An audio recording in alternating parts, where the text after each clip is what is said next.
Hi, welcome to Critical Q&A number 496. Wow. Yes, as Love Fu Kitchen commented there better be fireworks and special guests and Oprah-like giveaways. I wish I could give everybody a car. So I hope you all aren't expecting anything quite that intense for the 500th episode, but it is coming up in about a month, and I am excited about the fact that I have done 500, or I'm coming up on doing 500 episodes of Critical Q&A. That's a lot. This is the oldest show I've got in terms of steady, regular, like this is what I'm putting out there kind of stuff. So howdy everybody. Let's switch over to the host and chat screen so we can see your wonderful comments as they come up here. Sorry, I wasn't around last week. You all saw, yes, you're seeing some of the, you all saw my little bit of the bigger video. I have not seen the whole thing myself yet. I know it was just shown. The Headleys did a show and put all that together. I'm sure it is absolutely beautiful. I can definitely talk about Mike's memorial service. It was beautiful. It was absolutely, I am very glad I went. It was very hard to do that. It was a great sacrifice for me to be able to go do that, but it was very important that I be there for myself and for my acknowledgement to that man and his life. Okay, so let's get first, let's get our usual stuff set up here. Let's go ahead and start our Q&A with please put your questions here. And that has now begun. So I'm going to slippity slide this guy over there so that I can see your questions as they come in, and we'll select them off the chat box there. And in the meantime, I can peer over here and see your comments as they appear on the screen. This is an interactive activity, our Q&A shows. I have some things to go over with you guys that I think, okay, good. Yeah, questions are come flying in. Excellent. But I have a couple of things I wanted to go over with you guys because I'm a little excited right now. I have been, I'm going to say a couple things, and I'm just going to say a couple things. This shouldn't be controversial or anything like that. Don't, no loin tightening.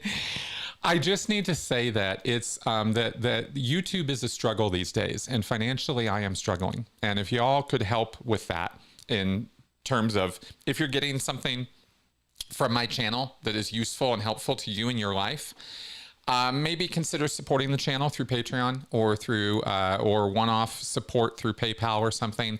I have links to my links to the stuff to be able to do that in every video I produce. There's links at the bottom of the description section to every video where you can, throw some love my way. And I just wanted to kind of start the show and put that out there because, like I said, it was a great sacrifice to get out to Florida to do the trip to see Mike, to see off Mike, really, to be part of that and to see all the people who were there and experience that in real life. There's no substitute for it. But I'm so in the hole right now. So anyway, if any of y'all could help with that, that'd be awesome. On another note, and even and really super exciting for me, but is something I want to share with you. This is chapter 1 of my book. This is the introductory chapter. It's right here. It's drafted. It's done. This is the draft of the first chapter is now done. And as you can see, it's titled Starting on the Road. And I am very, very excited about this. Because I've had this idea to get this book done for well over a year now, but probably 2 years that I've been thinking about it, outlining, researching, note-taking, putting stuff together. And now it's actually finally coming together, and I'm actually doing the writing part where all the stuff comes together and it comes out into something that is something I can publish and get to you guys. And it's going to be about 21 chapters, something like that altogether. There's a lot to cover. I've got a lot to talk about when it comes to cult recovery.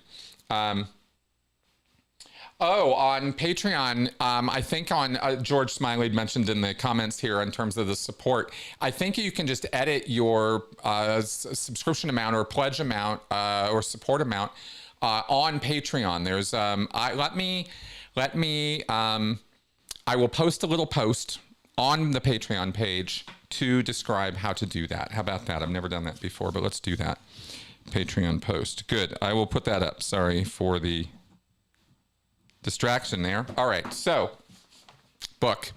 I thought I might read you a section just to prove to you that I did it. This it starts off with who am I, which I'm not going to go over. Just a couple pages of who my story as a cult survivor and as a cult educator. And so just to kind of establish who, kind of like with my first book, right? The first chapter is kind of about me, just to kind of establish who I am as an ex-Scientologist. So I did a similar, but only used a couple pages to cover that. Then there's how the book's organized and who the book is for. And here's the part I thought I might share with you today. If you want me to, tell me if you want me to, before I don't have to do a reading today, but I thought I might share it with you guys. I'm not going to read the whole thing, but I thought I might read this section if you're curious. And the section is what is cult recovery? So give me some comments because I don't want to waste your time or do something you don't want me to do. In fact, why don't I go ahead and put up the Benson cam for this week. I got just literally 15 minutes ago, less than that, I took this video of Benson. So let's go over to that screen here and throw Benson up. There we go. Yeah, this is him staring out the backyard.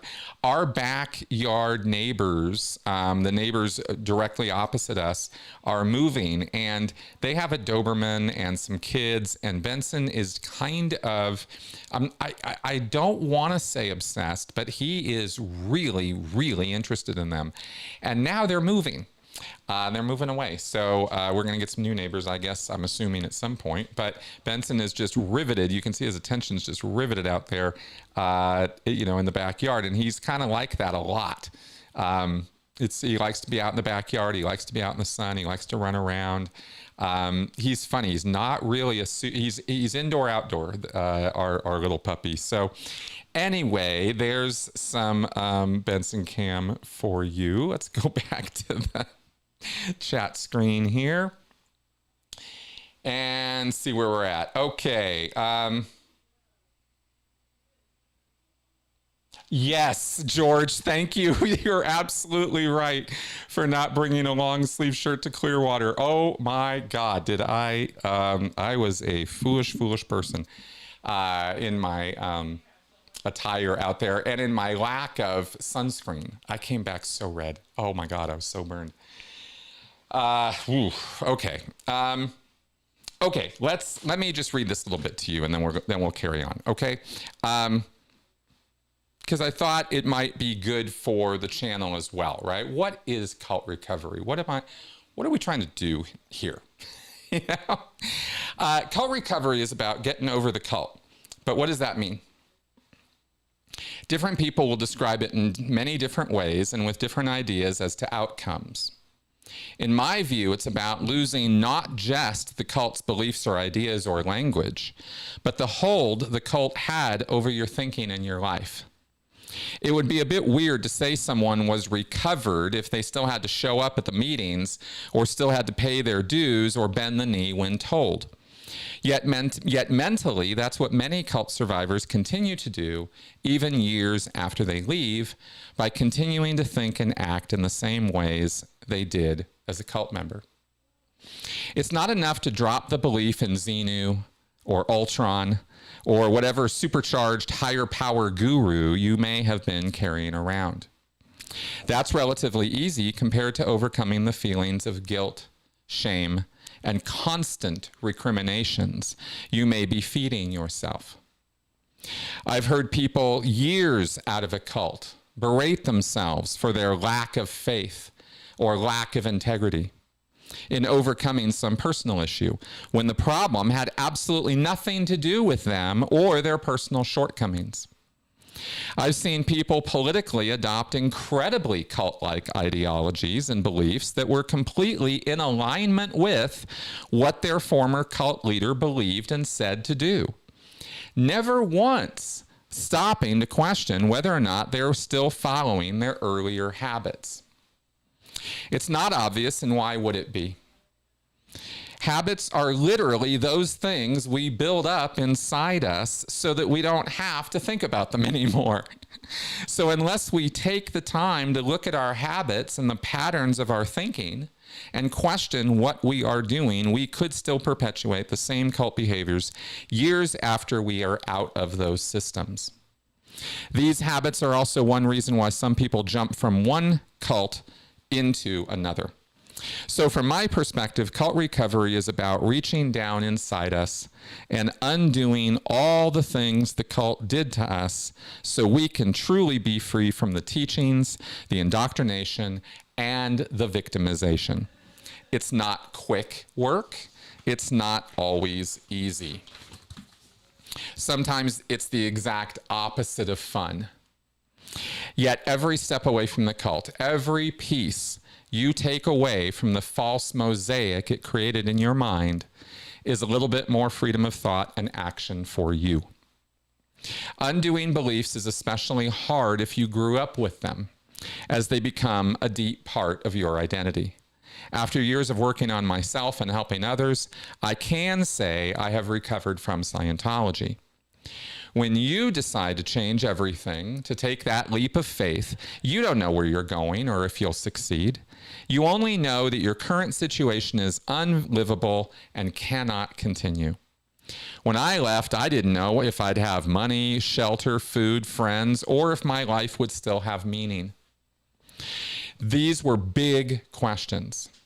I took the plunge, got out, and did the hard reset.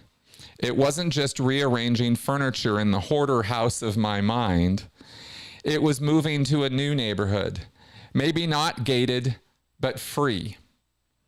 Life isn't magically better, and you still deal with people and nonsense, but it's different. You gain freedom to think and move. Outside a cult, life is chaotic, unpredictable, and potentially terrifying. Cults offer safety and security, but you have to pay for these with your freedom. Without that structure, life can feel terrifying. You might make a hash of things living without the old rules. You have to become okay with that, forgiving yourself for mistakes, big and small. They will happen. Instead of fighting mistakes, embrace them as inevitable. Roll with them, deal with them, learn from them, and do better next time. That's how we grow and improve. Cults don't allow mistakes. You walk a narrow, certain, simple path, rigidly controlled and uncluttered by chaotic, independent thought. It offers safety, but no freedom. That's the difference. So that's that section, and I just thought I'd share that with you, just a little bit of what I wrote there, but that is a bit of chapter 1. So the book is happening. I am looking forward to trying to, well, we'll see how this rolls out. I have plans and schemes and schedules, but you know, I'm always, you know, my schedules are always a little ADHD influenced. So rather than making any other promises on anything, I just wanted to share that with you guys today. And let's get on with your questions now. Okay. Here we go. First one should pop up on the screen here in a second. Yes, E. Phoenix Art. What are your thoughts on parody religions like Pastafarianism? Okay, great. Yeah, good question.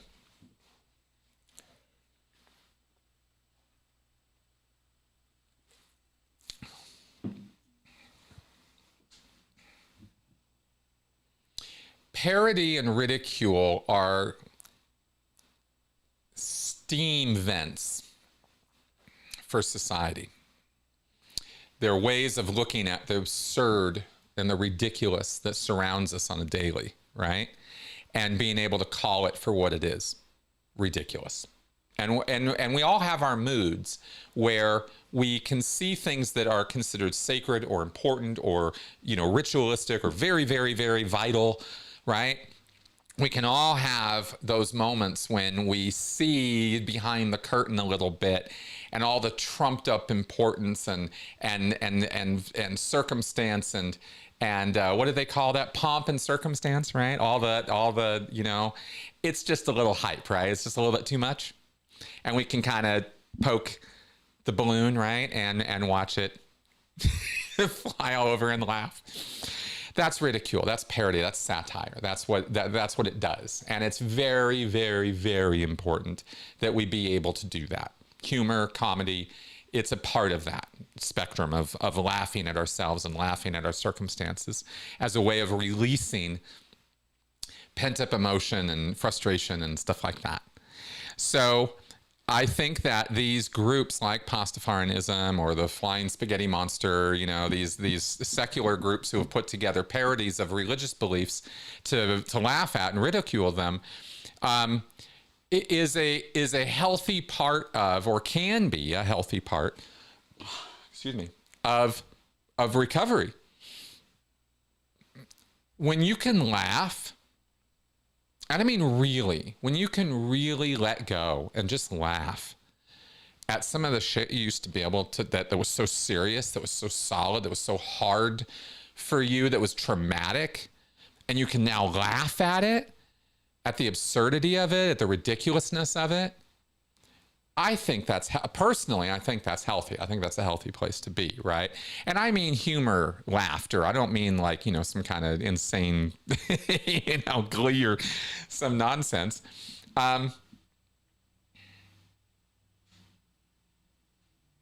Don't forget, guys, in the comments here to put them in the Q&A section, or I won't be able to throw them up on the screen and answer you. Okay, good. So that's kind of how I think about those groups. In a short, you know, like those are my thoughts on that. Is I think that they're good.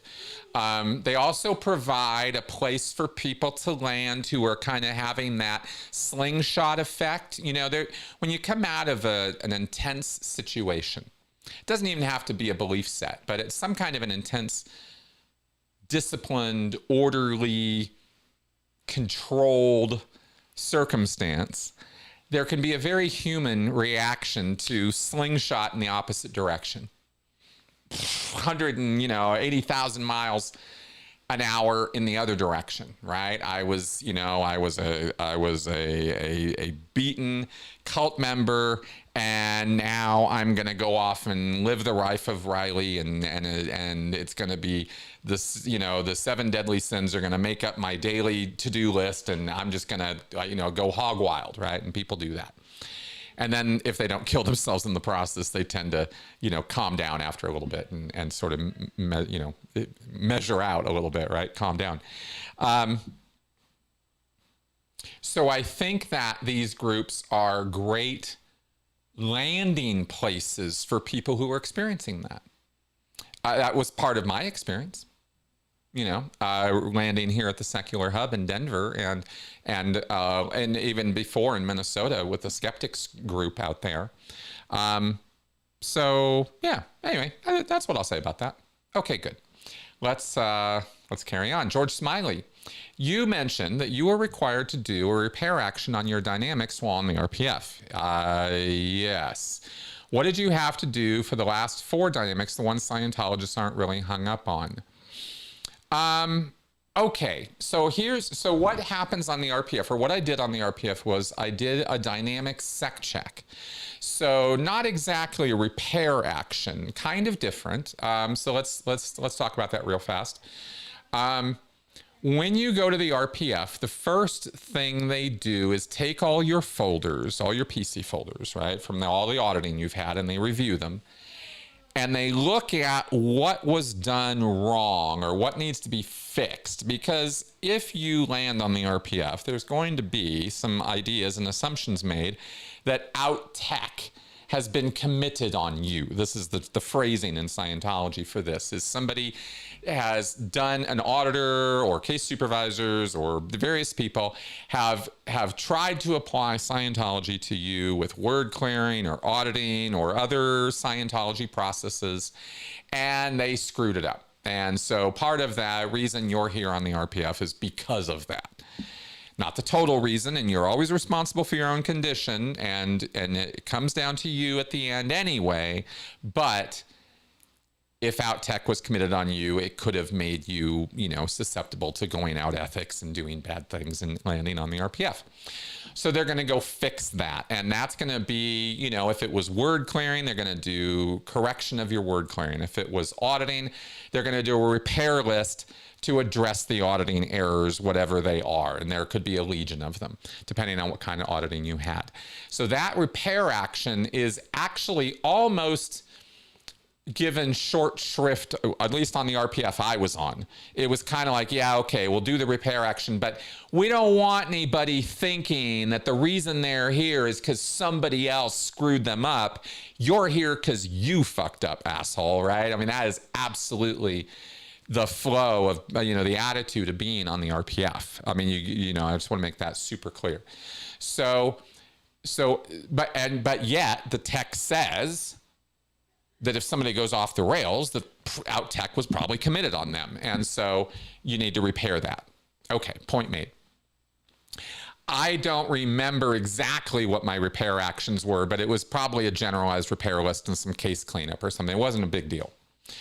Then I got the second dynamic sec check, the full RPF or full FPRD, false purpose rundown list on the second dynamic. And I did that whole thing. When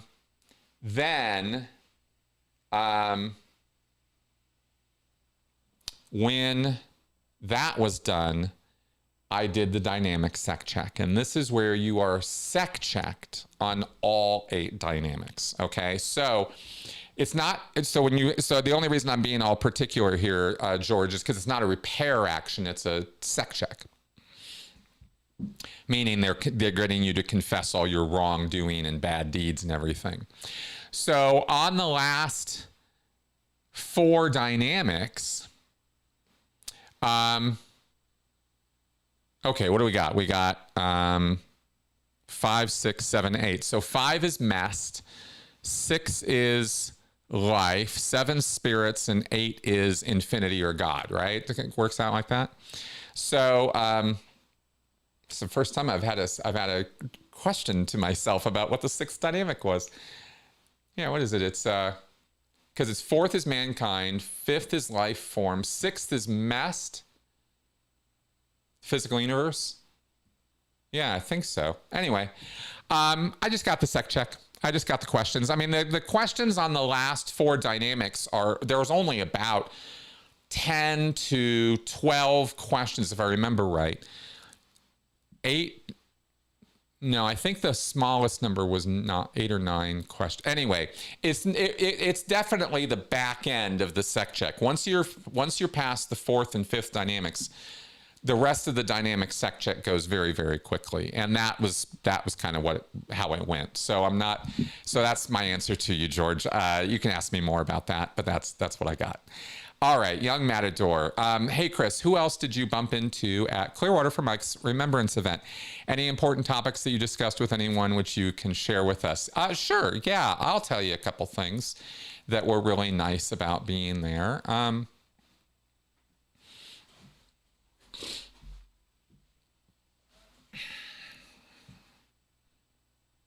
One, it was an absolutely beautiful venue and beautiful service.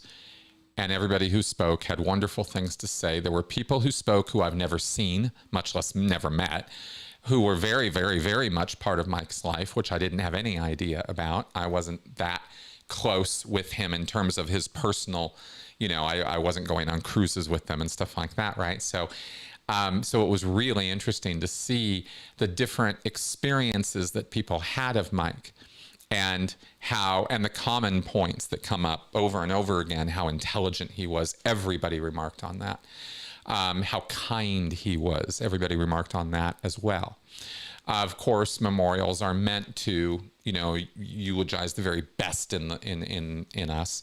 So, you walk away just feeling so, it's just so beautiful. It's just such a beautiful experience, when people are giving their heartfelt memories and stories and remembrances of someone like Mike, So that was absolutely wonderful part of the experience, and something that I haven't really experienced a lot of before. I've been at Sea Org memorials a couple times when people had died, where there were similar, sort of things, but a very, very different attitude. The entire attitude of a Scientology memorial is so incredibly different from what this was, because this was a goodbye. This was a remembrance, and I guess the word is eulogizing, right? The putting it all into words, and it was like a goodbye. It's like a, we're gonna, And in Scientology, there's no goodbye. There's no, I don't know. It's different. It's because you think people are coming back. They're not really gone. They're not. You didn't lose anything. There's nothing to say goodbye to, because there's nothing lost, and it's a lie. It's a horrible lie in Scientology, right? So none of that was around with this. So it was a very different experience for me in terms of the memory of or how we remember the dead. Meeting his family, meeting Christy, his boys. That was cool. Of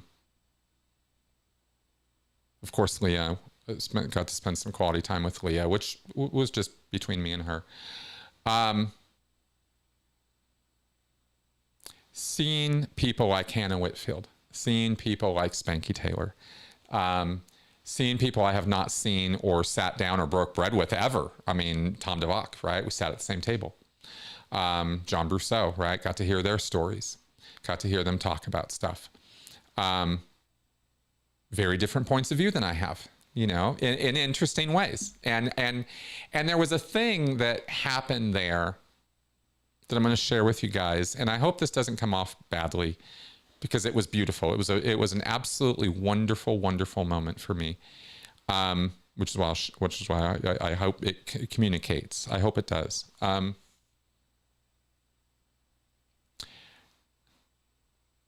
There were people in the room who I have broken off with over the years for various reasons. I believe mostly, political crap or disagreements over Scientology crap or something, And I anticipated, there were two things here. I anticipated some friction that didn't exist.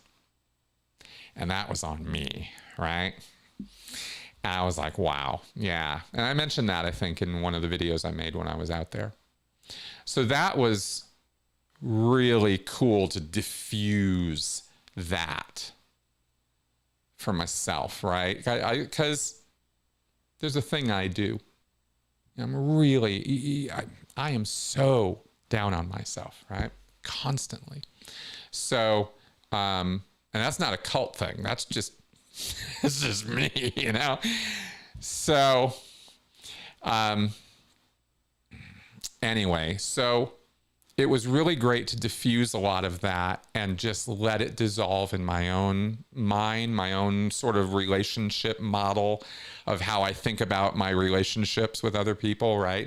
And to let a lot of crap just go, because it just wasn't there. You'd think there's animosity, and there isn't, Oh, I love that. It's just the best when that happens. Leading to this moment, and it wasn't during the service, it was after. It was when we were all eating and hanging out and talking and laughing and remembering things and talking about stuff. And I looked around the room, and I just had this moment. All of us had traveled, local or far. Some people came from Australia. Brian Seymour was there from Australia, right?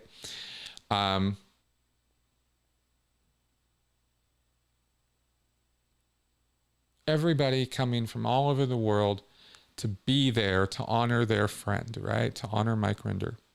And we all had that in common. We didn't all have Scientology in common. We all had our love of Mike in common. And I was just sitting there. There wasn't any moment. There wasn't any like collective thing. It was just me looking around the room and sitting there and thinking about the first things that I ever said on this channel about recovery and getting along in the world, which is tolerance, compassion, understanding, you know, mutual support that we can give one another.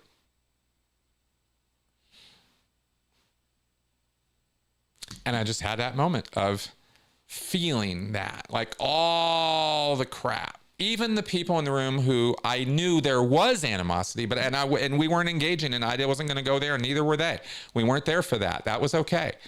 Even there, right? It all just was gone. And I haven't felt like that, you know, with as much conflict and as much anxiety about the current affairs of the world and politics and ideology and cultism and all the crap that's going on. It's been hard for me to feel that way about people for a long time. I've wanted to, and I've been trying to, you know what I mean? It's not like but it's hard. And it was really, really great in that moment, at that place, at that time, to be in that room with all those people and feel that togetherness, even when we weren't all, you know, it's the best way I know how to put it. Best way I know how to say that. I hope that that all communicates. There were no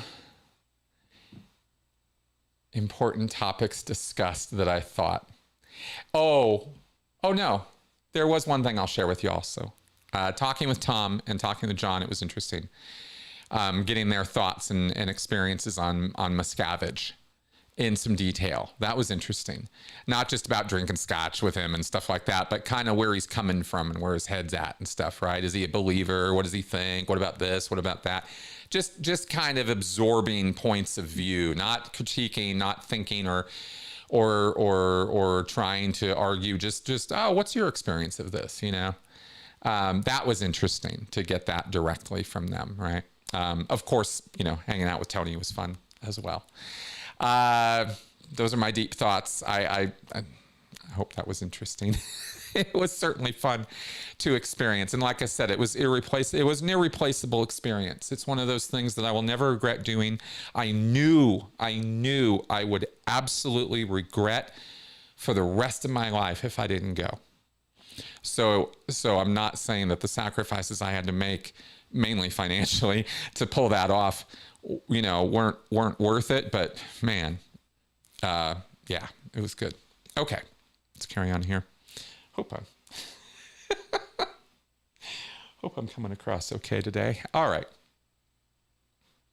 Lee Scissorhands. How long is it before they are told they can't talk to family and people that aren't Scientologists? I figured it's not right away or they would leave right away. Oh, okay, cool. Yeah. You're asking in Scientology how long before they start putting the kibosh on family relationships and stuff. Here's how it works. In a cult, any cult, whether it's Scientology or any other kind of group like this, it's when you get involved, they're not, okay, coercive control is isolation, manipulation, and control. It's those three things kind of in that sequence, right? They isolate you to a degree and they manipulate you with lies and coercion and emotional manipulation and stuff to do what they want. And that's the control part, right? And so it's sort of these three factors that roll into what is coercive control. And every cult does this, right? They isolate you socially, they isolate you financially, they isolate you mentally, right? They try to get you to believe that the cult guru leadership is all there is, it's all the truth you need, and it becomes your new source of truth and authority. So to the degree that they're successful with that, you start self-isolating all on your own. And you might start spending less time with friends and family, or less time on the hobbies or activities that you used to be part of, because your time and interest and attention is being consumed by this new cult activity. When your family and your friends rightfully maybe make some noise about this and are like, hey man, you're not around as much anymore, I miss you, I don't see you, what's happening? Oh, you're down at that group all the time, I'm not really sure that's a good thing, I have concerns. Well, the group, of course, is going to react hostilely to this, and that's going to make the individual, now I'm caught in the middle between my friends and family and between this new group I'm so excited about, whether it's Scientology or anything else. At that point is when the noise starts from the cult about the family and the friends, and whether they're actually valuable relationships, whether they're really got your best interests in mind, whether they're really your friends. Are the family are helpful? Are they supporting you, or are they abusing you? Is there a history of abuse? Maybe maybe they never really did have your back. I mean, blah, blah, blah, right? They can lead you down this road of separating or disconnecting or shunning your family and your friends. They only want to do that if those people are getting in your way or opposing the relationship with the cult. So if the family's fine with you being in the group and never makes any noise about it at all, then there won't be any noise, or there shouldn't be any noise about disconnecting from your family. There wouldn't be any reason to. So that's kind of how it happens. And it usually happens in Scientology specifically,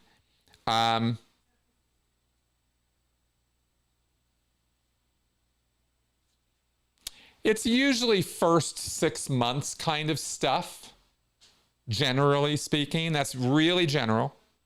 Every person's different, every experience is different. There's no time set on this. Some people are involved for years before this friction becomes an issue. Some people are involved for a few days before this friction becomes an issue. So it's very variable. But generally speaking, you're going to get your first PTS handling sometime within the first 6 months or so of being in Scientology. And this kind of thing might come up as part of that handling. So there you go. Okay, Angry Choad. Have you ever watched the 90s Full House show? Did you like it? What did you think about... What is this now? What did you think about baby powder? How is the How's the Mormon podcast going? How much have you learned? How culty do you think Mormonism is now? Okay, I see now. Thank you, Choad. Yes, we have the Choad medley of questions here.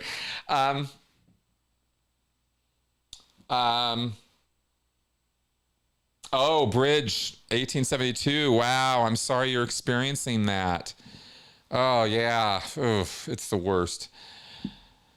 With your son. I'm sorry. If there's any way you can maintain any level of communication, even letters, texts, anything, birthday cards, make an effort, you know. Yeah. All right. Angry Choad. Okay, let's answer these questions. No, I have actually never watched a single episode of Full House, and I never intend to. It's not the kind of show I like.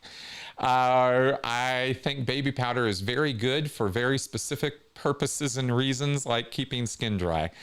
How is the Mormon podcast going? How much have you learned? Oh my God. How culty do you think Mormonism is now? I've said during our podcast with Bryce and Shannon a few times now how flabbergasted and amazed I have been over how much I didn't know about Mormonism in terms of some of the depths of it. And this last episode that we did that just dropped yesterday had probably the biggest, kind of like shock moment for me ever I've had with Mormonism thus far, which was to learn that there is a network of psychologists who work basically for the Mormon Church in mental health of Mormons, right? And that this is some network of controlled therapists who operate, at the behest of the church. This is disgusting. disgusting cult behavior. These psychologists should not have their licenses. You do not do therapy for the fucking church. Jesus, I am obscenely pissed off at the Mormons at a number of levels at this point. You know, I knew the Mormons were a culty group who did some pretty sketchy stuff when it came to controlling their kids' sexuality. And I wasn't okay with that. I was never okay with that. Going all the way back to when, you know, Jonathan Streeter and Lloyd Evans and I would have discussions about that. You know, you would see me get really pissed off about that stuff because child abuse and sexual assault with kids is just it's the worst. Not that the Mormons are sexually assaulting these kids, but the interviews were just so invasive and so psychologically messed up, you know, to be doing. So to find out this whole other thing was going on, right? Where you get to go to a Mormon approved therapist who are going to counsel you according to the church's dictates. I mean, this is just state sponsored psychiatry, which is exactly what L. Ron Hubbard said psychiatry was. And the Mormons turned it into that. I mean, how...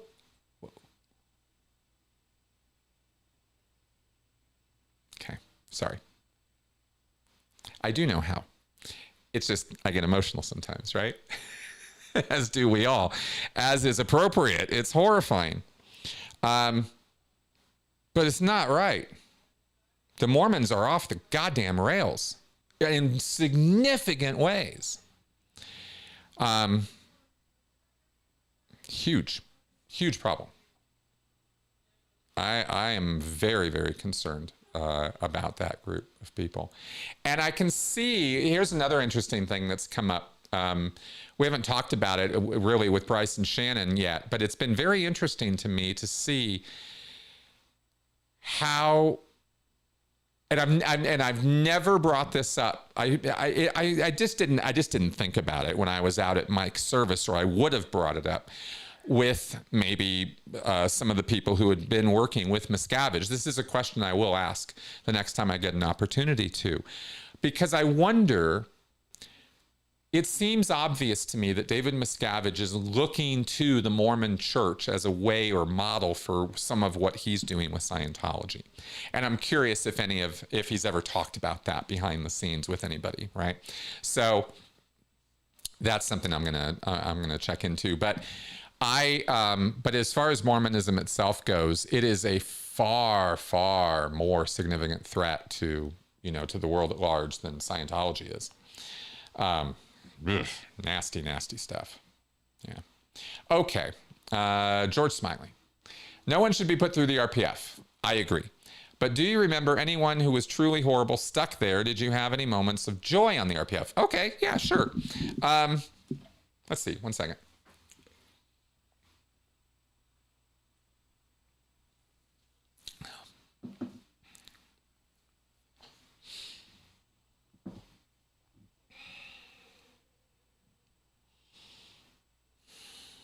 John, get that question in the Q&A box for me, and I'll answer that.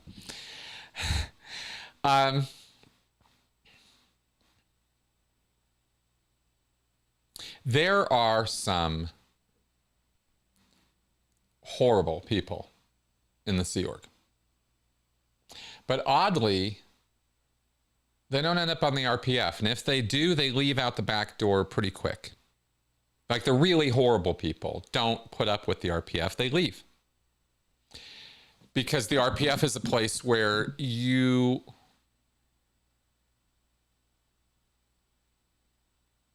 are not going to get away with things you can get away with off the RPF. It is an intensely structured environment. So certainly people were there who had, my RPF bosun, I can't remember this guy's name. He was this New Zealander or Australian guy. I think he was from New Zealand. He had come from Incom.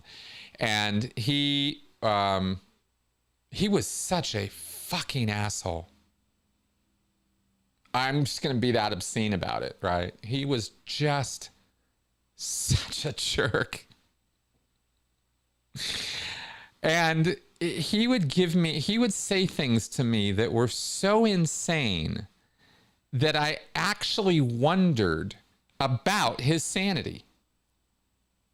I'll give you an example.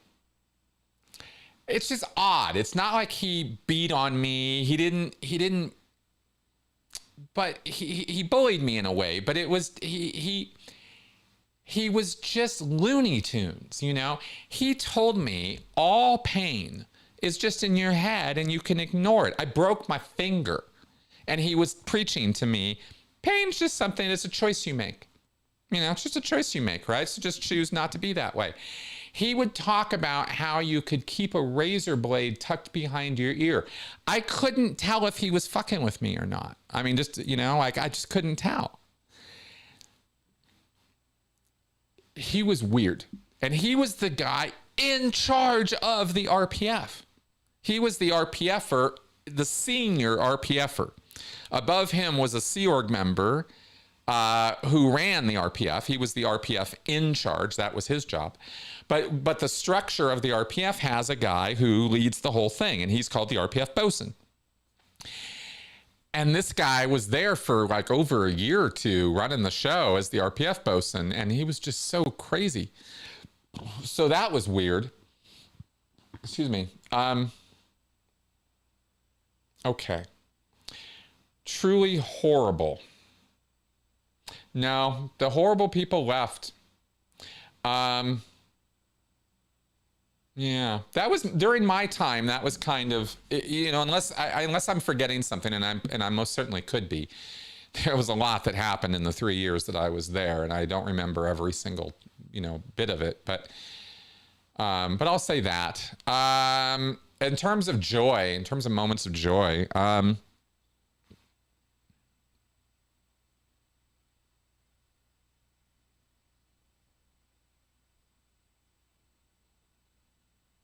no, listen, the only moment of joy I had in the 3 years and 3 months that I was on the RPF was when I was told I was done. You know, no, there was no joy. There were moments of levity. There were many, many moments of laughter where we just had to make the best of it, right? And we would sort of just, you just nose to the grindstone. It's a prison mentality sort of thing. Everybody there is screwed. Everybody knows they're screwed, but we're making the best of it, and we're going to be human to each other, and we're just going to kind of get through this thing, right? And there's adjustments in learning how to get along and how to get through the thing and how to get your nose down and just do the thing, and dealing with the setbacks of it, because there are many of them, and dealing with the lack of empathy from just about everybody who really couldn't give a care about you very openly. The RPF is not a kumbaya place at all. Right? They kind of pretend to be, but it is knives out, right? The RPF is a ruthless environment. So it was this bopping back and forth between these two things I'm describing, because I'm being contradictory right now. Like we're trying to get along, we're trying to help each other, but at the same time, it's ruthless knives out. I mean, it's kind of, it really is, from 1 minute to the next, you're going between these two realities. And anybody that you put your faith and hope in, you know, is probably going to let you down in some fashion. That's true pretty much of the cult environment overall, but man, on the RPF, it was rough. So, yeah. So joy, I have a hard time finding that word in my experience of it. I have a hard time with that one.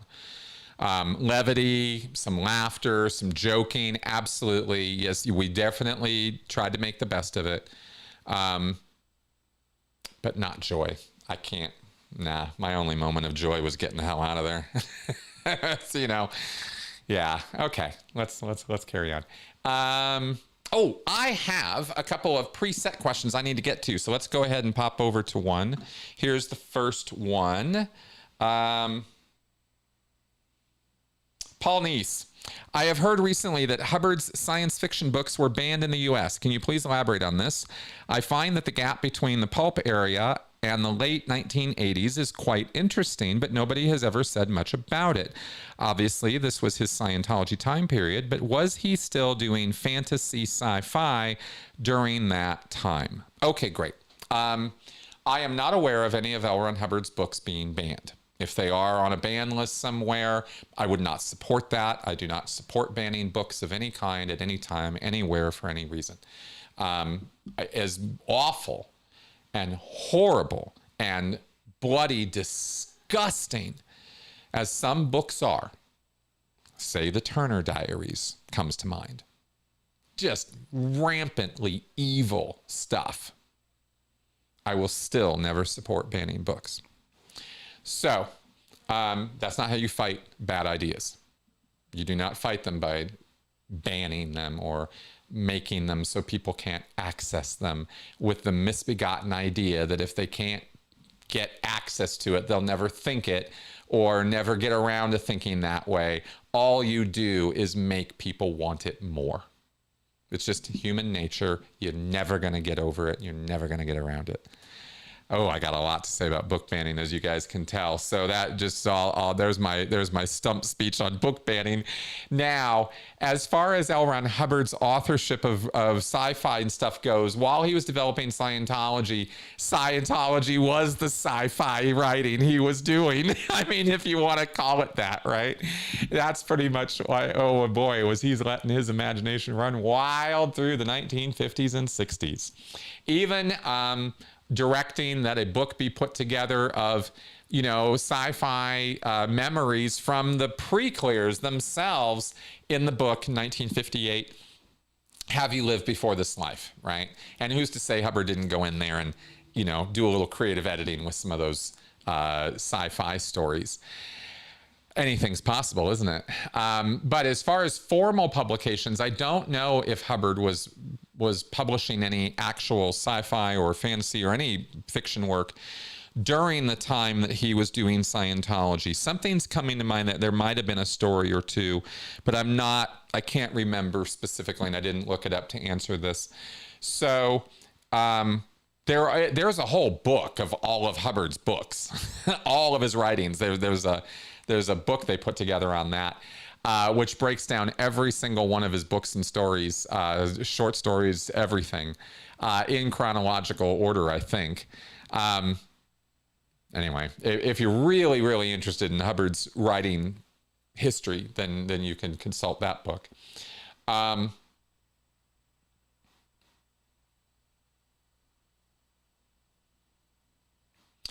1980, he did Battlefield Earth. That was... In the intro to that book, he says, this is my grand return to sci-fi because I have not really been writing it since the pulp days. So I don't think there was, I mean, there was the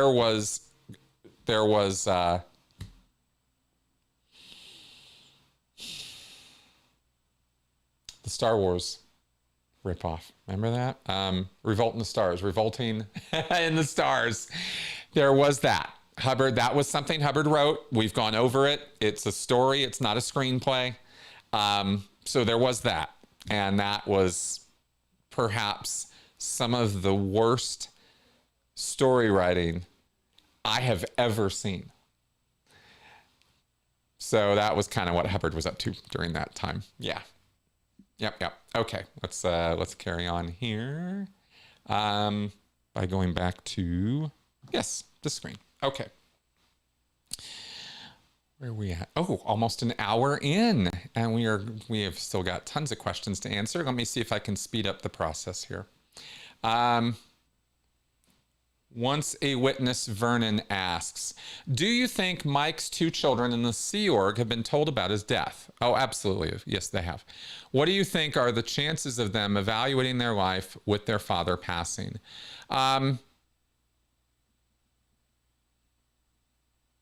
I'm going to say, given the history and track record of Tarantouche's continuous attacks against her father and, you know, lack of comment or contribution of any kind by his family in his life all the way up until his death, I'm going to say that there's a very, very tiny, tiny chance that any of them are going to do any kind of reevaluation of anything, right? They have not been connected with Mike, seen Mike, done anything with Mike other than antagonize him, you know, for the cameras, in years, well over a decade, right? That he left him, 2 decades, right? So, so whatever connection, association, you know, they had, attachment they had with him is, you know, I don't think it's there enough to warrant that they're going to think twice about their dead father. They're probably, gross as this is, they probably celebrated it, you know, along with some other dickheads out there who just are determined to lie about Mike for, you know, because that's what they're doing. Okay, Jono, sorry you're not being able to get that in there. I'll try to come back around to that, but I guess sometimes the question box doesn't work. I'm always a little confused by that, but I'm sorry that if that happens for you guys. Okay, Pumpkin Becky. Okay, hello. Who do you think is the most dangerous type of cult leader? The one that starts a cult or the ones that come after? Not, that is LRH and DM. Love watching you and Johnny Tech chat. Okay, great. You'll see me and John are going to record something again pretty soon, actually, so that'll be fun. That's an interesting question. That's an interesting question. Let me think about that one. Nobody's ever asked me something like that. More dangerous.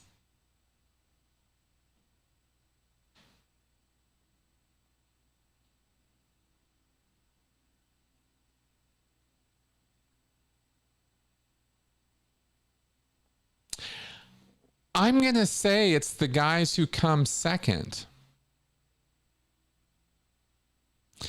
Here's my thinking. Here's what I'm thinking on this.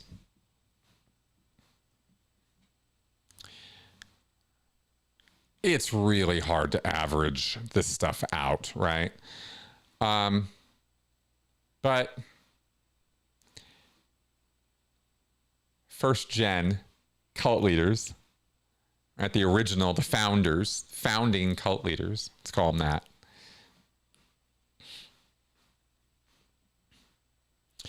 Tend to be opportunistic and circumstantial in creating their cults. They get a lot of help. There's opportunities. There are circumstances that create situations where a cult can come into being. Just because somebody wants to start a cult doesn't mean they're going to succeed at starting one, in other words. It takes luck. It takes the right moment. It takes the right thing. It takes the click with the number of people, and it has to be a right number of people, and they have to be able to bring more people on board so they can kind of mushroom into viability where they can support themselves. This is a very, very crucial point in any startup or company or activity, is that moment, you know, where it becomes viable, where it becomes capable of sustaining itself. Many, many, many cults die off or fold or implode before they reach that point. So it is the rare cult leader who is skilled enough to navigate all the challenges of, you know, first stage cult evolution, grow it, keep it going, put a security apparatus in place, which inevitably needs to come into being. Find lieutenants who will do what you tell them to do and not try to take the thing over for themselves. Happens all the time. And can fold the entire cult or blow it up. So the founding cult leader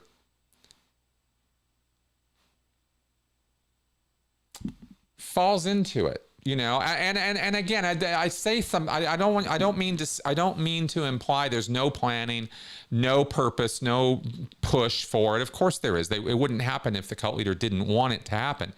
But it's not just their desire to make it happen, I guess is my point. The second guy coming around, here's my thinking, right? Is that, okay, so if that's kind of the wild, hairy, chaotic of creating the cult and growing it to viability, the second guy coming up, and often they were very, very much part of growing the cult, so they're kind of intimately involved with the whole thing. Brigham Young, for example, right? David Miscavige.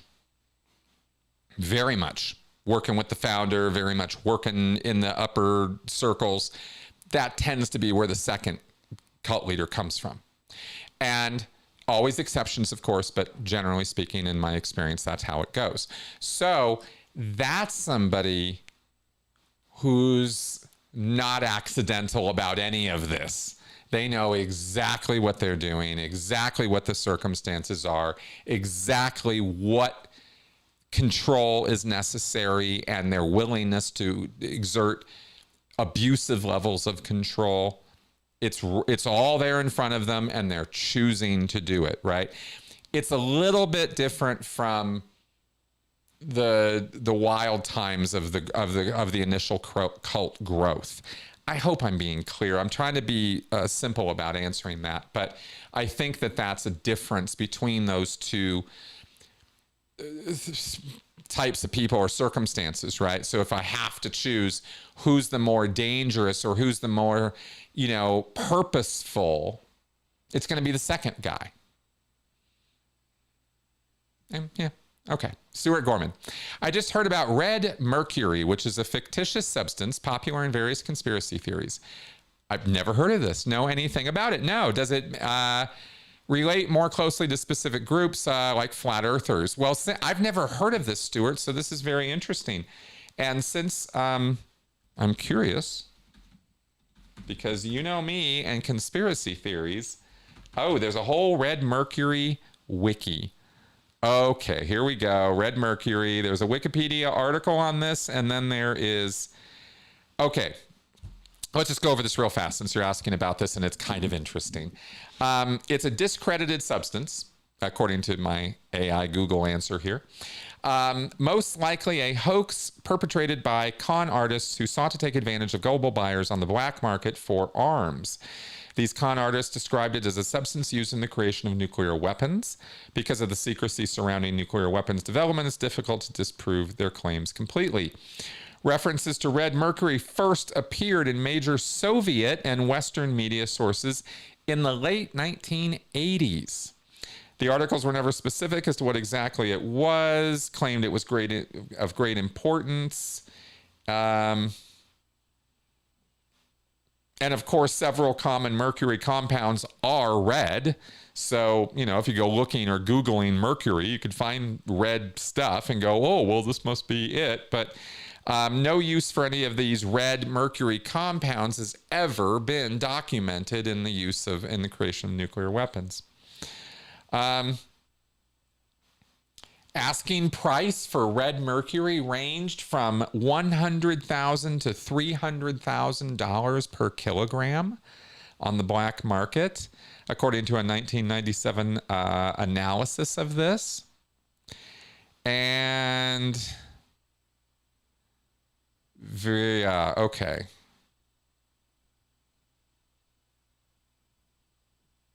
Yeah, this is just a total hoax. How interesting. So, I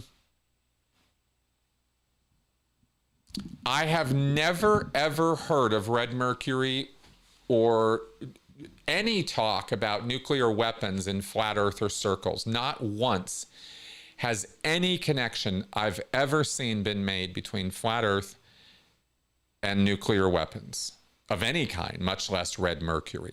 So I'm going to say no on that one, at least within my experience of flat earth. Flat earth is much, much, much more obsessed with scientific acknowledgement and experimentation and critical thinking. And of course, underlying all of that is deep, deep, deep biblical literalism and evangelical literal belief, right? Extreme levels of Christian belief. Okay, so that's flat Earth. So yeah, I would be looking at this. I wonder, yeah, but boy, this must be all over message boards as far as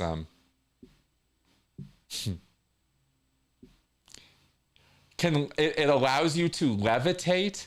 Oh dear God, Stuart! Wow, wow. Okay, I'm gonna, I guess I'm gonna have to dip into the mercury pool here and see a little bit more about this as far as which groups are actively involved in this, because this is new to me, new information. I don't want to do my research live on camera, so I will check into this a little bit more and see if we can't find more about this.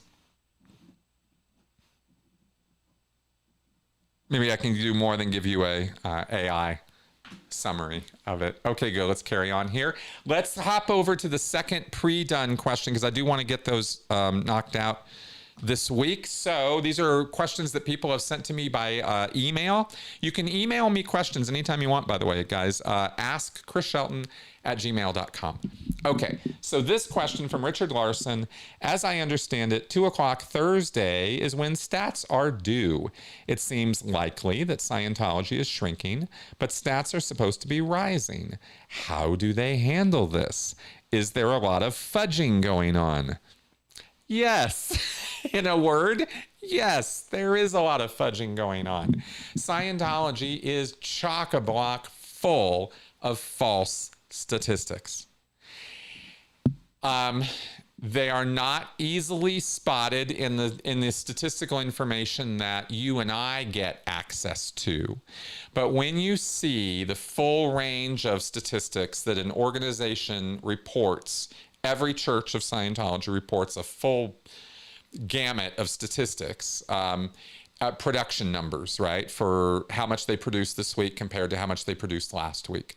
If they sold, 7 books this week and they sold 5 books last week, the number on the graph goes 5 to 7 and it's an up statistic. This is what they want, rising statistics. But they can't always get rising statistics because they can't get work to go up and up and up and up, showing expansion, because Scientology is not expanding, it's contracting. So they fudge the numbers. And I have watched people do some championship fudging. For weeks and months at a time, I have watched staff members do false reporting of their statistics, because stats support one another. So if you false report one, you're going to have to false report the sub-statistics that make that up. Otherwise, it's going to be very obvious that the statistic is false. So you have to falsify a number of things, and you have to keep that up. And it's hard to keep up, because eventually somebody's going to go, where the hell are all the books sold? Where's the money? Where's the student completions? Where's the this? Where's the that? And it's not there. It's just vapor. It's just air, because you've been false reporting. So they inevitably get caught at this, but it's a cyclic activity. It just keeps happening all throughout Scientology because of the pressure to have the numbers go up and people's inability to make the numbers go up, but they don't want the punishment for not having the numbers up, so they lie. And that happens over and over and over in Scientology. Okay, so that is that. Let's go back here. Okay. And go to our next question here. This is from Rhyme and Reason. Do you use that meter technique to narrow down the exact time and date of past life incidents on every single time? Is it necessary to narrow down the date using that procedure to blow the charge? Okay, good. You are referring to what's called date locate. There is a lot of importance in Scientology put on the exact time, place, form, and event at which something happened.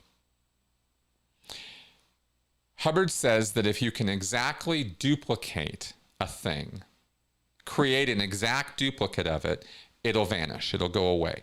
So the only way for you to blow or get rid of the electrical charge that Hubbard says is sitting on your face and is around your body and makes up the trauma or charge that impinges on your body, causes you to have chronic somatics, pains, aches, conditions. All of this comes from this electric charge, Hubbard says.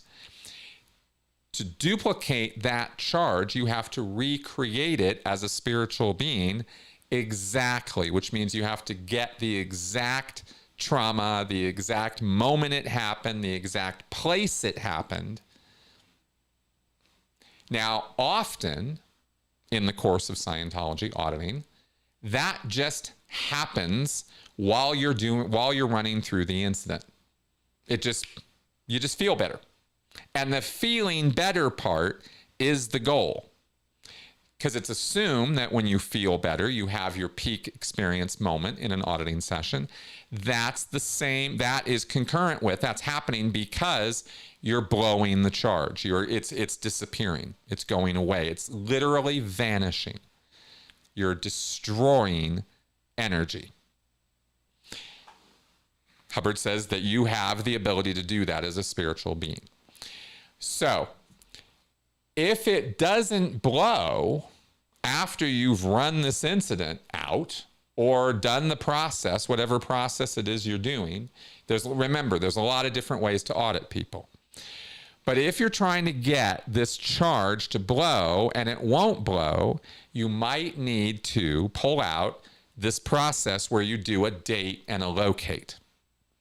And the dating part is where you use the e-meter to determine the exact moment in time when this thing happened, down to the second.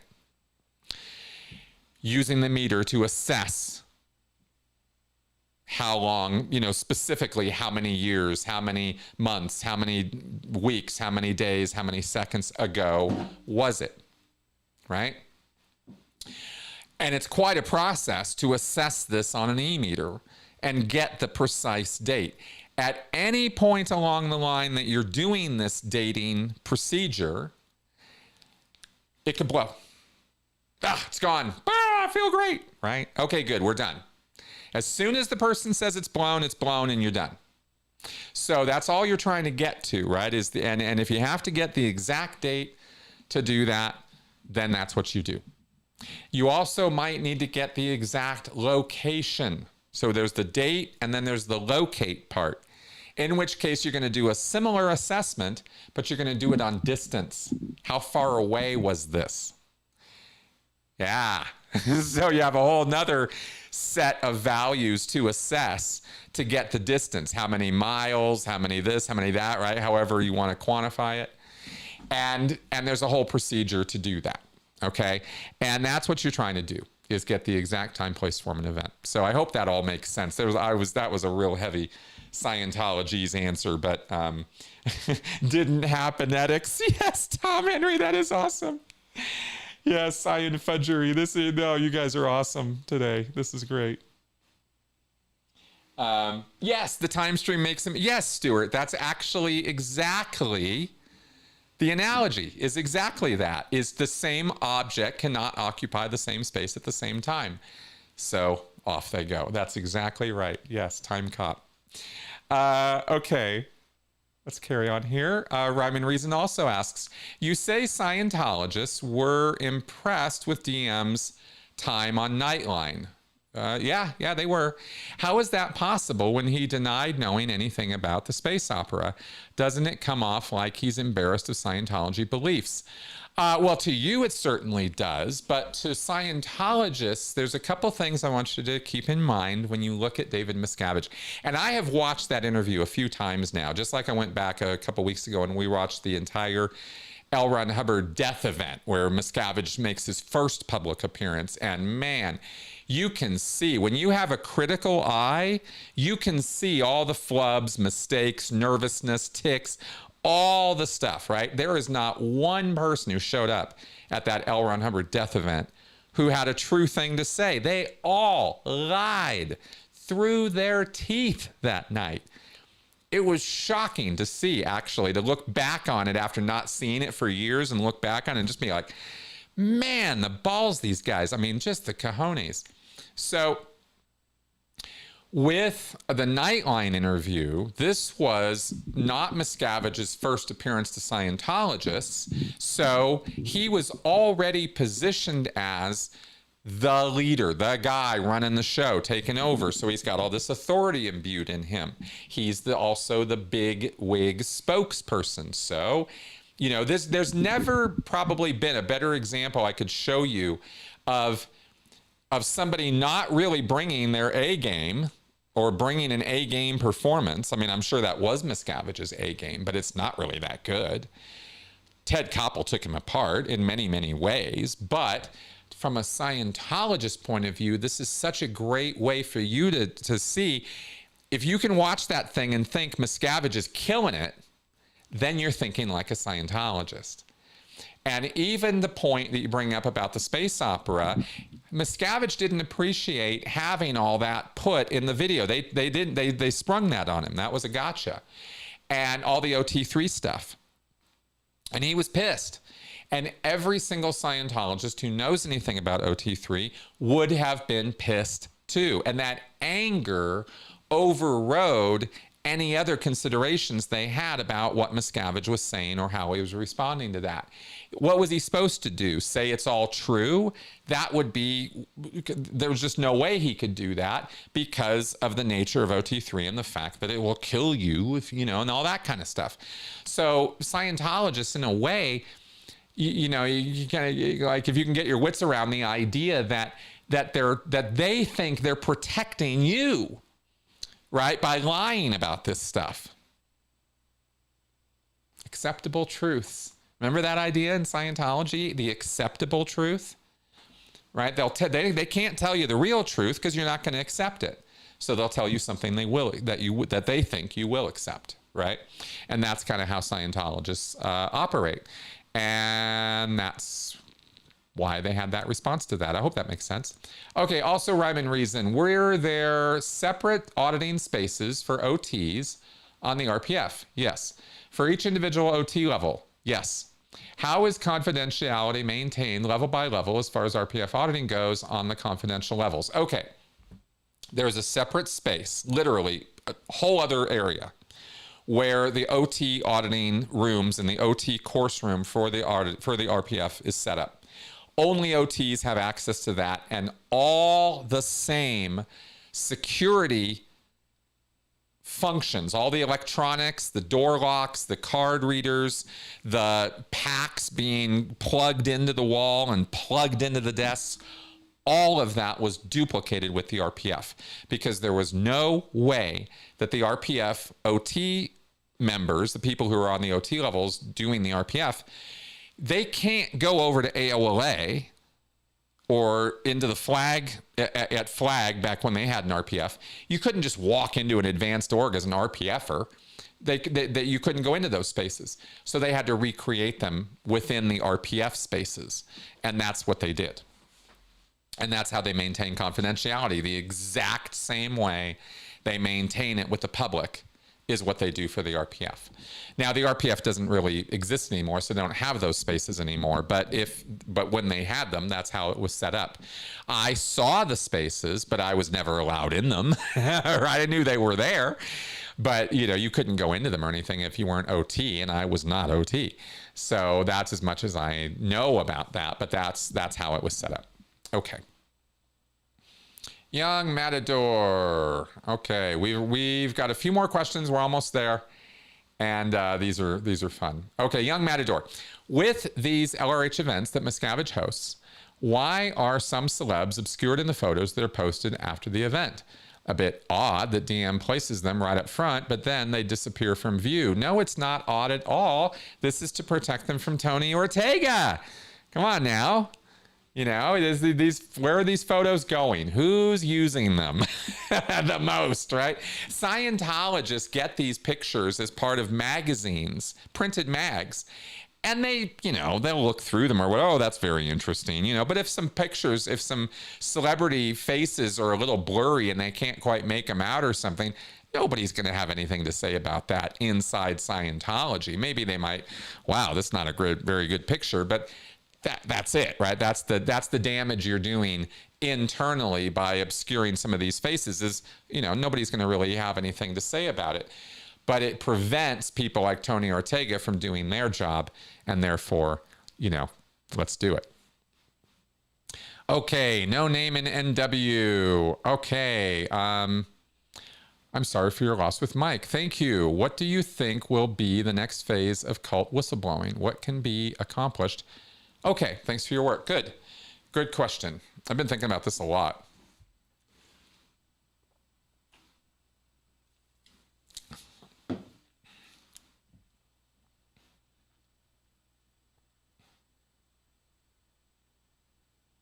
Here are the challenges right now in terms of, I'll just talk about Scientology here.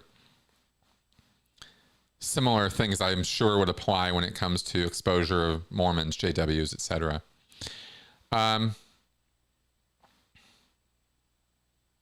We're living in legally, judicially fraught times right now.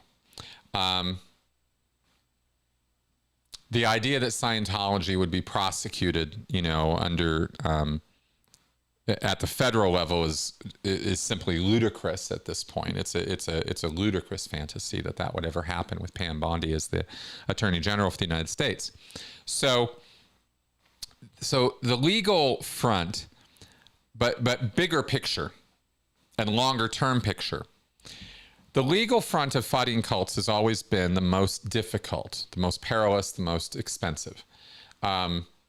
Perilous in that, that it's years of the cult getting to fair game you right under the court's nose, and the court being basically powerless to stop them in any significant way. So they just kind of get away with what they get away with, right? If Scientology wants to kill your dog while you're suing them, and you can't prove it was them who killed your dog, so the judge is powerless to do anything, right? That doesn't make any sense that anybody else would have killed your dog than Scientology would, out of pure spite of you suing them. But that's your life now. That's exactly how your life is going to go every single day you're taking on a cult in a legal arena. Just ask Masterson's victims, right? It's still ongoing. Ask Leah. I mean, it's just always going on. That is very, very, very grueling and very, very, very exhausting. And ultimately, people who experience that sort of thing have, communicated to me that it, didn't particularly feel worth it after it was all said and done. It's hard. It's not to say that it's not necessary work, or that it shouldn't be done. Just because somebody feels ruined doesn't mean that it wasn't a good thing to take the cult on and win. But look at the price you have to pay. It's intense. And people who, years ago would talk about, well, let's just bring a class action against Scientology and stuff. I mean, it's a wonderful sentiment, but it's a wholly uneducated one. So we're not going to do that. Nobody's bringing a class action suit against Scientology as ex-members, right? It's just not going to happen. The legal arena is the most difficult to fight in. And when you're in a civil suit, the only outcome is money. I mean, it's not like you're going to put anybody in jail or anything. Somehow trying to push our systems into prosecuting criminally these groups apparently is just impossible, right? It just can't be done. I wish I didn't feel this way about it at this point, but I do. I don't see Scientology ever being criminally prosecuted for their crimes. I just don't see anybody, getting the gumption up to do that. The FBI has failed us for 10 straight years. I've been watching the FBI fumble the ball over and over and over again. I am frustrated by that, but I don't think I'm just speaking out of my frustration. I believe these are considered answers, So this leaves us as ex-cult members with our voices and our ability to organize together to get things done. And we suck at organizing things together. don't we? So there's a lot of challenges to working together to get things done. The easiest, best work to do that we can organize together is recovery work, is mutual support and community work together to help each other to get over the cult experience. That is by far what we are best at as ex-cult members. So that work is really, really, really important. If none of the other cult activism and fighting work was being done, that work getting done on the recovery side, super important stuff. Now, you're asking about cult whistleblowing. I know that. I just wanted to comment on all that stuff. As far as whistleblowing goes, the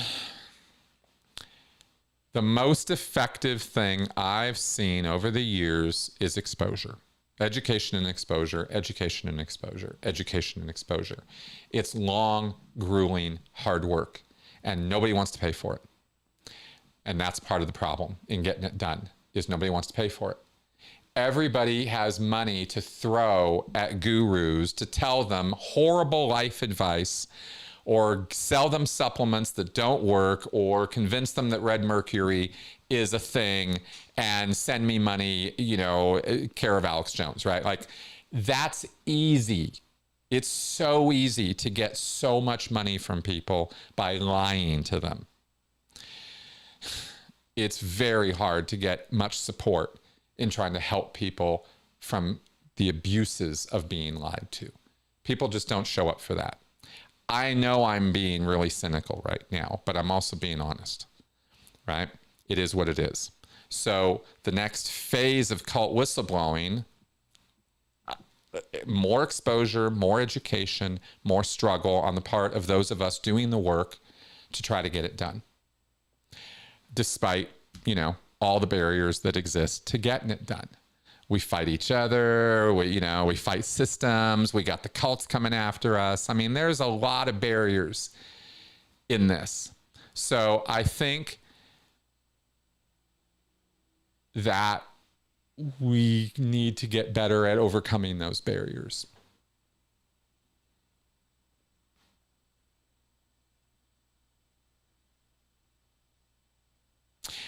I think that I will say, now that all being all my cynical bullshit getting out of the way, working with the Aftermath Foundation, which I've been doing more closely over the last year, has been really, really good. Really good for me and for the people I get to work with. Being part of something bigger than yourself and coming on board and doing volunteer work or doing contract work or doing work in this space, however it gets done, right? Anything that can contribute to what the Aftermath Foundation is doing is basically what I'm trying to say here, should be supported. Really, really supported, because they're doing more now than their initial mission statement. And I am 100% on board with trying to help them in that and expanding their mission, right? I mean, the London Underground, the ads that got run, for example, right? Or the billboards, or the various things the Aftermath is helping with, is very, very much part of the ongoing fight against Scientology.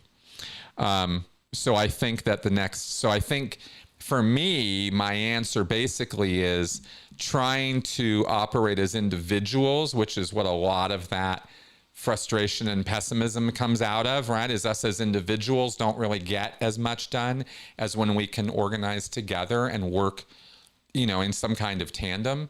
But man, it's like herding cats sometimes, but it's really the best way to go.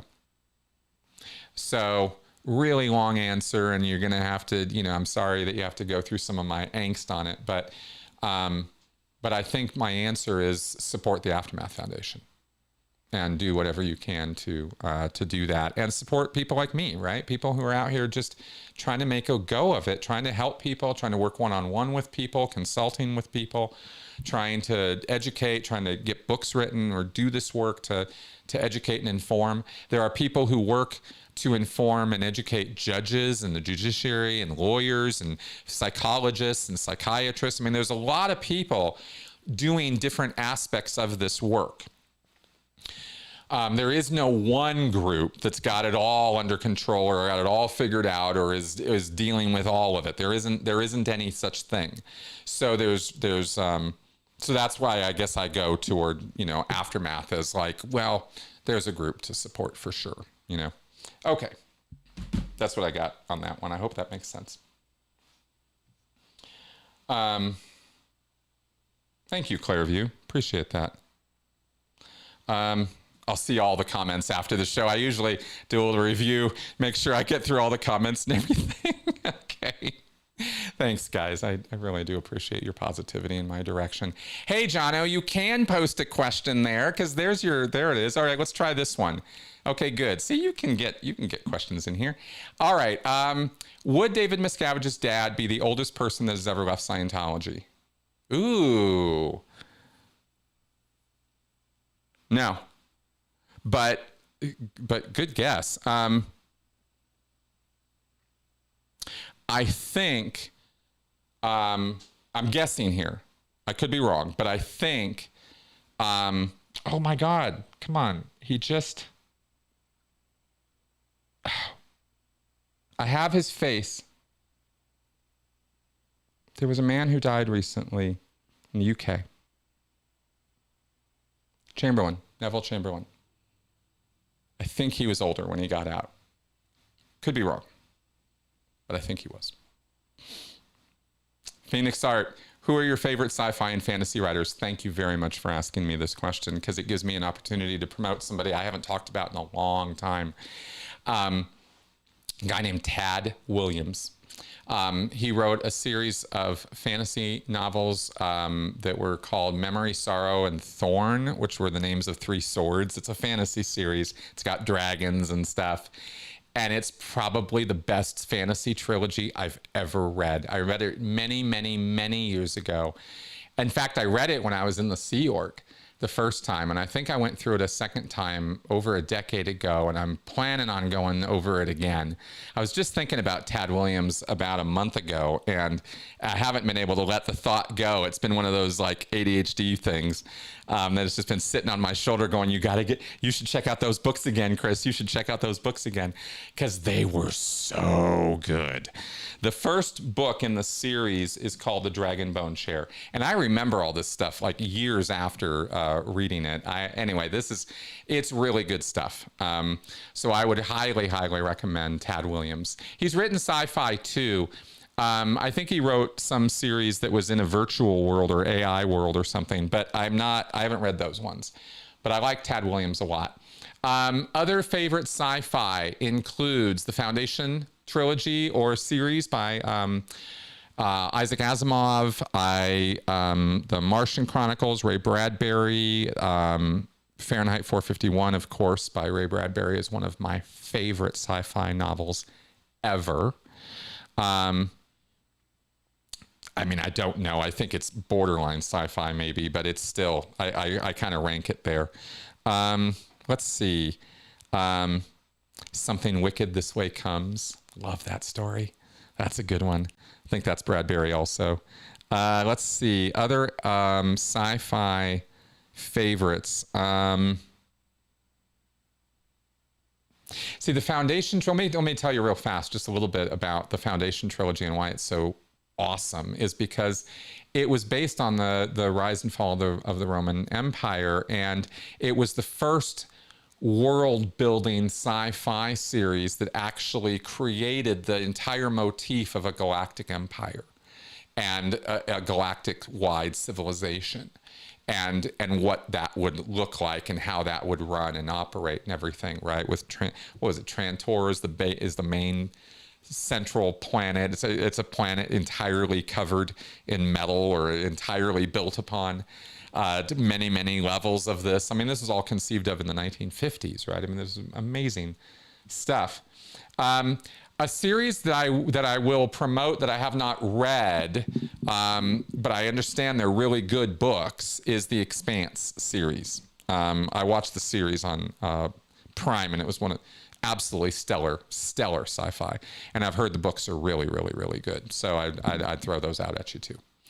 Okay, young Matador. The Guyanese government announced a few weeks back that the Jonestown massacre site is due to be reopened as a tourist destination.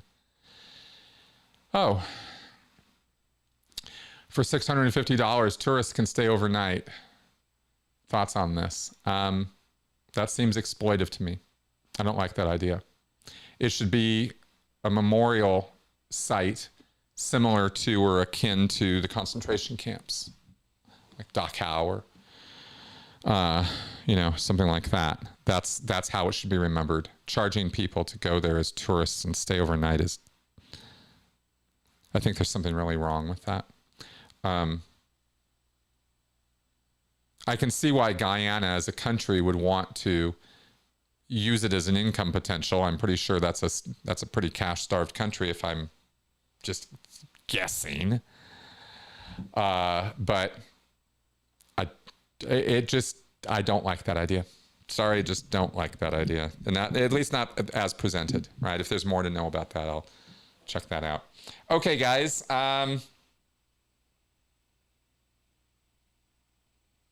Yes.